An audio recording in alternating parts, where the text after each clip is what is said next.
Hey, true crime fans. If you're into jaw-dropping stories about love gone wrong, twisted online romances, and shocking crimes that happen behind closed doors, you're in the right place. Hit that subscribe button and join us for new chilling true crime documentaries every single day. Trust me, you won't want to miss what's coming next. Let's dive in. August 13th, 2019.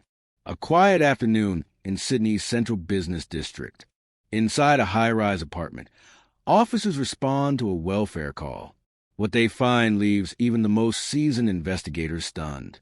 A young woman lies motionless. The room is still. The only sound is the faint buzz of a phone still recording. There is blood on the carpet, on the walls, on the bed. A crime scene so disturbing. Officers say it looked like something from a nightmare. One detective, shaken by what he saw, later said, "I've never seen anything like this." Outside the building, the city moves on, unaware of what has just occurred behind closed doors. But this will be no ordinary case, because the horror inside that room was just the beginning. This is the story of Michaela Dunn. Before the headlines, before the horror, before the heartbreak, there was Michaela Dunn. She was 24 years old. A daughter, a friend, a student, a young woman navigating her way through life. Full of energy, curiosity, and compassion, Michaela grew up in the suburbs of Sydney. She attended high school like most young Australians, surrounded by friends who describe her as loyal, fun-loving, and deeply thoughtful. After graduating, she enrolled at the University of Notre Dame in Sydney, where she studied for a degree in communications. She was bright, passionate about the world around her, and eager to make a difference. She wanted to work in media. She wanted to travel. She wanted simply to live. Those who knew her speak of her with warmth. They remember a radiant smile, an open heart, someone who would message to check in, even when things were tough for herself. She had a love for animals, a quiet confidence, and an adventurous spirit that often took her beyond the borders of her hometown. Photos of Michaela show her in vibrant cities around the world, backpacking across Asia, laughing with friends, posing beside iconic landmarks. There was a lightness in her presence, something youthful and unstoppable. But like many people in their 20s, Michaela's life was complex.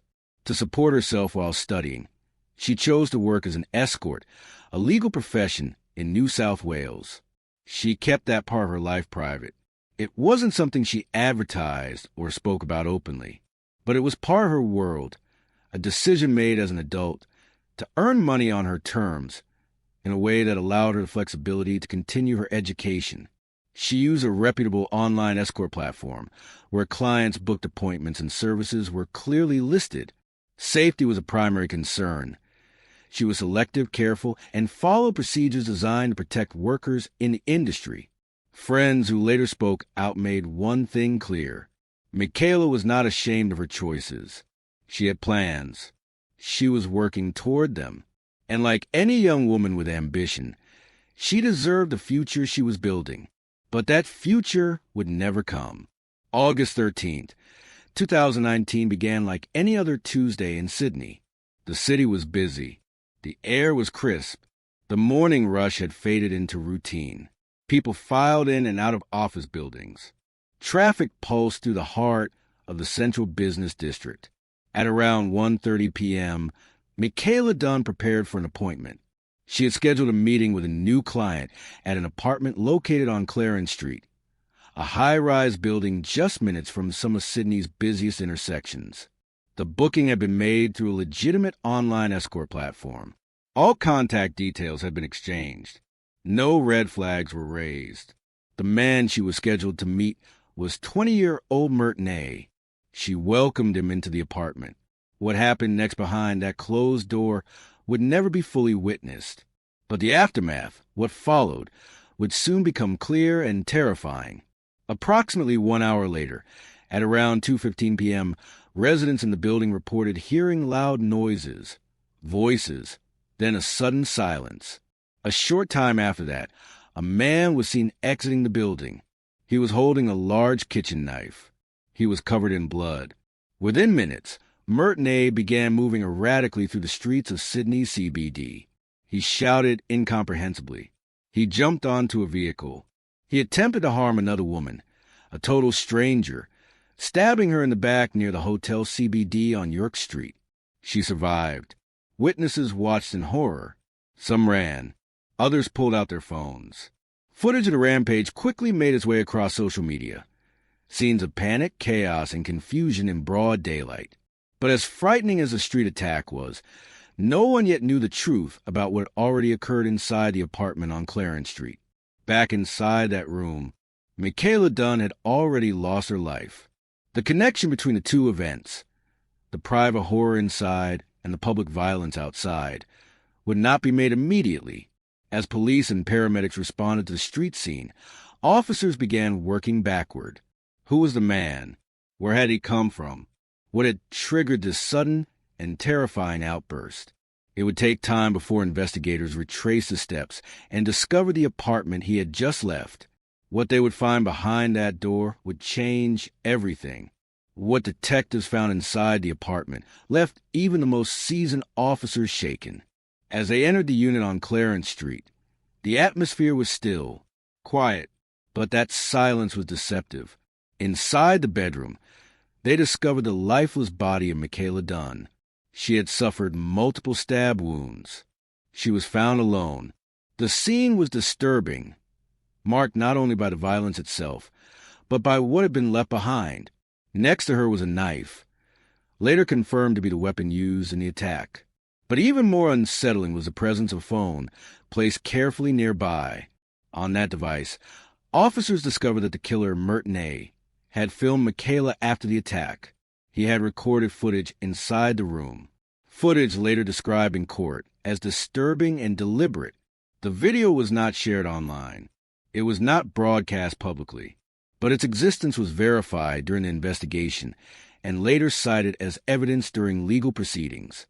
Also found at the scene were handwritten notes, scribbled thoughts and fragments that suggested a confused and possibly radicalized state of mind. Some of those writings referenced extreme ideologies. Police would later confirm that Ney had consumed material linked to terrorism in the days leading up to crime, though no formal connections were ever proven. But for investigators, that day, in that room, the focus was on Michaela, her life, her final moments, and the senselessness of what had happened. The apartment, now sealed and silent, became the center of a major crime scene. Forensic teams arrived. Photographs were taken. The evidence, physical, digital, and psychological, began to tell a clearer story. As officers slowly moved through the room, they collected every item with care. They wore gloves. They documented everything.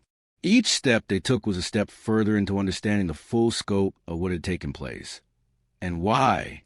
Outside, Sydney continued to reel from the chaos that had unfolded on the street just hours earlier. But inside that apartment, a young woman's life had ended, and a new chapter in a deeply unsettling investigation had begun. With blood still on his hands, Myrtney left the apartment and stepped into the open streets of Sydney's central business district. It was just after 2 p.m. The sidewalks were crowded. The lunchtime rush had barely ended. Office workers, tourists, and commuters moved to the city unaware of the danger now walking among them. Ney was carrying a large kitchen knife.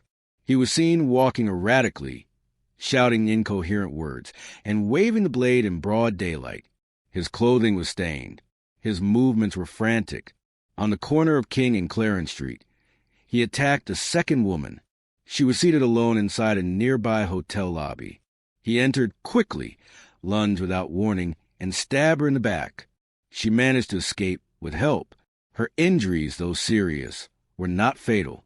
The attack sparked immediate panic. People screamed. Some fled. Others called emergency services. But a small group of strangers made a different choice. They ran toward the danger. Bystanders, unarmed and untrained, began chasing Ney through the streets. One man grabbed a chair from a nearby cafe. Another picked up a milk crate. As Ney moved through the intersection, he was surrounded. Footage from that moment shaky, chaotic, and real, would go viral across the world within hours. In the video, you can see the chair-wielding man lunging at Ney, forcing him to the ground. Others join in. They hold him there, pinning him until police arrive minutes later. It was over quickly, but for those watching, the scene felt surreal. A man wielding a knife, subdued not by force, but by courage. Officers moved in. Ney was taken into custody on the street, outside a pub called the Hotel CBD. He was handcuffed and removed from the scene without further violence. As he was led away, questions began to spread. Who was he? What had just happened? And, most urgently, was anyone else hurt? The truth would soon be revealed. The woman inside the hotel had survived. But minutes earlier, just blocks away, a young woman named Michaela Dunn had already been killed. The connection between the two crimes stunned the city. One in private, one in public, both committed by the same individual within a span of minutes. For many in Sydney, the images of that day, the chase, the knife, the restraint, would stay burned in memory. But behind the headlines, beneath the viral videos, remained a deeper story. A life lost, a family broken, and a community left to wonder how it could all happen in the middle of a Tuesday afternoon. Mert Ney was 20 years old. At first glance, he didn't stand out. Born and raised in Western Sydney, he had attended school, lived at home, and had brushes with the law, but nothing that predicted what he would one day do. In the aftermath of his arrest, investigators began piecing together his background. Who was this man? What had driven him to such a brutal and public act of violence? The answers would prove complicated and deeply unsettling. Ney had a known history of mental health struggles. According to public records, he had been diagnosed with multiple conditions, including depression and anxiety. There were prior visits to mental health facilities, and in the months leading up to the attack, he had reportedly been admitted for treatment. At times, he refused help. At others, he sought it, but the system, stretched and under pressure, had not been able to keep him consistently engaged. Police documents later revealed that Ney had a criminal record, though relatively minor: theft, resisting arrest, and breaching apprehended violence orders. He had reportedly assaulted his sister just days before the attack and had fled the family home. A missing persons report had been filed shortly afterward. Family members later spoke publicly. They expressed heartbreak, confusion, and grief. His sister described him as isolated and withdrawn, someone who had changed significantly over time. They never expected this. As authorities examined his devices, they discovered something even more troubling. In the hours before Michaela's murder, Ney had conducted disturbing internet searches. They included phrases such as "how to kill someone" and references to terrorist content. On his phone, police found material linked to extremist ideology, including propaganda videos associated with ISIS. It was not clear whether he had been radicalized or was merely consuming the content obsessively, but the presence of such material introduced a disturbing layer to the case. Federal police quickly joined the investigation, though they later confirmed there was no evidence Ney was part of any larger network or organization. He appeared to be acting alone. Still, the influence of that content, combined with his deteriorating mental health, created a volatile combination, one that had devastating consequences. His behavior during and after the crime offered little clarity. Some described it as erratic, others as calculated. He fled the scene, filmed the aftermath, and targeted a second victim. Yet during police interviews, he appeared disconnected, at times coherent, at other times rambling. The question remained: was this the act of someone in the grip of mental illness? Or was it a conscious, premeditated act of violence? It would be up to the courts to decide. But for the public, the image of Mert Ney, alone, armed, and walking to the heart of Sydney, was already seared into collective memory. He was not a name people knew before that day, but afterward, he would become synonymous with a crime that felt as senseless as it was sudden. And while the justice system prepared for trial, another reality set in. No outcome, no sentence, no psychological report, could bring back Michaela Dunn or undo what had been lost. In May 2020, 9 months after the murder of Michaela Dunn, Murtney appeared before a court in Sydney. He pleaded guilty to the murder of Michaela and to the attempted murder of another woman he attacked that same day. He also admitted to possessing documents that advocated acts of terrorism, material found on his phone at the time of the crime. The court proceedings were harrowing. The details of the case, though known, were now read aloud. The facts confirmed. The timeline presented with precision. But beyond the evidence was the grief. Michaela's mother sat in court as the prosecution outlined her daughter's final moments. She remained composed, but behind her stillness was unimaginable pain. In a victim impact statement, she described her daughter as compassionate, brave, and full of life. She said Michaela had dreams, goals, and the courage to live life on her own terms. Her words echoed to the courtroom, raw, direct, and devastating. Other family members spoke of the void left behind. They shared memories of holidays, laughter, and quiet moments, now frozen in time.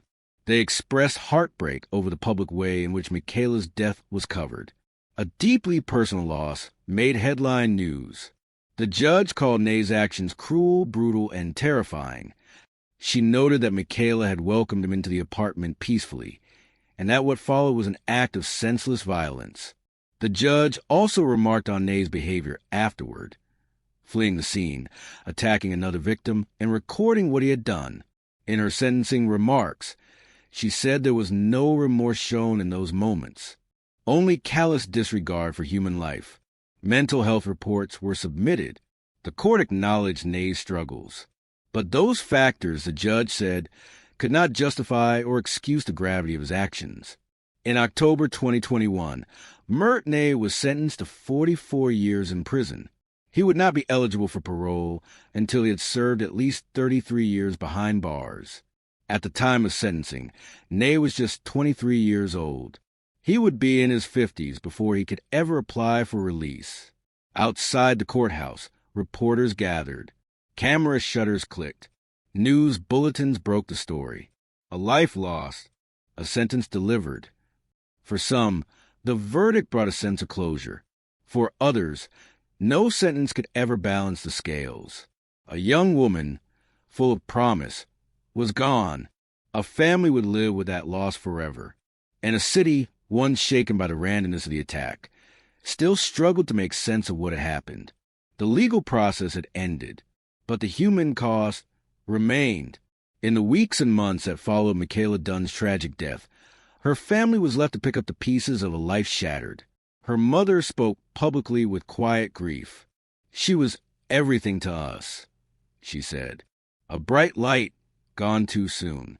In Michaela's memory, her family established a foundation dedicated to raising awareness about the risks faced by sex workers and advocating for better safety measures and support systems. Their goal was clear: to ensure no other family would have to endure such loss under similar circumstances. Across Australia, the case reignited a national conversation about the safety of people working in the sex industry. Calls for reform, stronger protections, and open dialogue grew louder. Advocates highlighted the need for legal reforms, access to health services, and public understanding, emphasizing that those working in this sector deserve dignity, respect, and above all, safety. Communities across Sydney came together to mourn. Candlelight vigils were held near the site of the tragedy. Flowers, cards, and messages of love and remembrance gathered outside the Clarence Street apartment where Michaela last lived. Friends and strangers alike expressed sorrow, solidarity, and shared hope for change. Though the city eventually moved forward, the impact of Michaela's death remained. Her story serves as a reminder of the complexities faced by vulnerable communities and the urgent need for compassion and reform. For her family, the pain never fully fades, but through their advocacy, they seek to create a legacy that honors Michaela's life and strives to protect others.